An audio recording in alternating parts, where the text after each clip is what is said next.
Oo, ibang-iba. Limpot. Pero yung kanina sabi, two-man game and Patrimonio niluhudan yung bola last touch ng Santa Lucia. Tumama sa sapatos ni Jason Webb. Itong inbound. 13 seconds para tumira ang Corned Beef Cowboys. At kung tama yung rinig natin kanina, two-man game, strong drive inside, and Ravena. Ginawa naman niya yun. Sheer aggressiveness on the part of Ravena. Nakakita siya ng puwang. Lamang ang Cowboys. Kami magbabalik.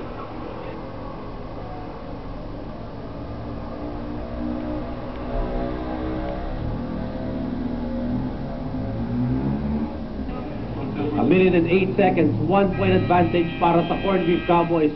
Butch, anong ma-expect natin this time sa opensa naman ng Santa Lucia? Kasi sila sa kanila bola ngayon Well, they can do one of two things, Randy. They can go to June Limpot for the shot or have him be the decoy and have somebody set up for the shot. Si Francisco has shown his ability to hit some big shots in the end of games. Ito rin si Romy De La Rosa. At huwag natin i-discount na itong si June Reyes ay pwede rin ma-open if he works a two-man game with Limpot. So they go to Limpot immediately.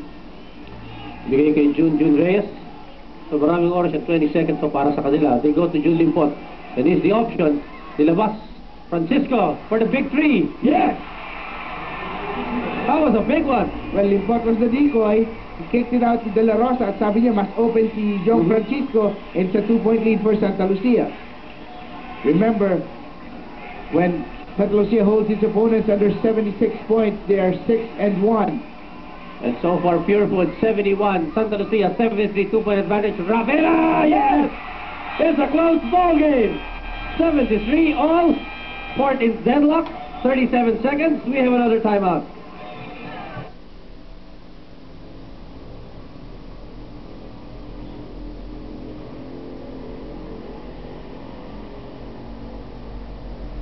Sakit ng katawan?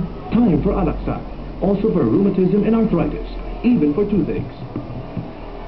Muli magandang gabi sa inyong lahat at tignan natin ang game reset ng labang to. John Reyes, nothing there for Santa Lucia. Tingnan natin ito timeout ng Pure Food. Yes, Kumarin asking for it. And that's going to be a full timeout. The score is tied at 73. Kami po'y magbabalik. Samirano. Well, yung pinapaliwanag niya is that well, hindi lang si Alvin ang option niya. I heard of Jerry also being mentioned there. At kung kailangan nilang mag-shot ng maraming space just to get this ball inbound ay gagawin nila yun. Meron silang sequence na pinag-usapan kung sino yung mag-face up para kumuha ng inbound pass ni Evangelista. And as you mentioned, 5-second differential between the game clock and the shot clock. So kita nyo, 24 seconds ang game clock, 19 yung shot clock ng Pure Food. The inbound going to Patrimonio. So they go to Patrimonio early. Kumarin, tingin sa kanilang orasan. It reads 10 seconds. They're looking for Alvin, no doubt, all the way. Ito na yan. There's a double team. The cut by Kumarin. Kailangan hindi naman niya. And we have a timeout called by Santa Lucia with 7.4 seconds to go. Okay, kami ni Butch ay magbabalik.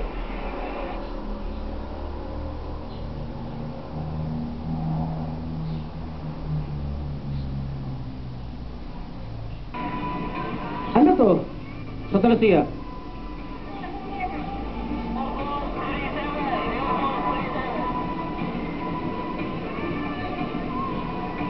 Limpot pa rin.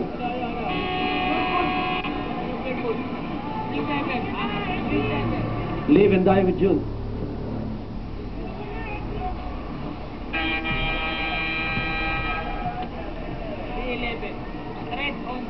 You look good after this. Okay, balik tayo with 7.4 seconds remaining. Dalawa lamang ng Pure Foods and quickly Butch the options for Santa Lucia. It will not take genius. They want to go to June Lipot if possible. At intentional na delay of game itong si Alvin para makita ng Pure Foods kung ano yung formation.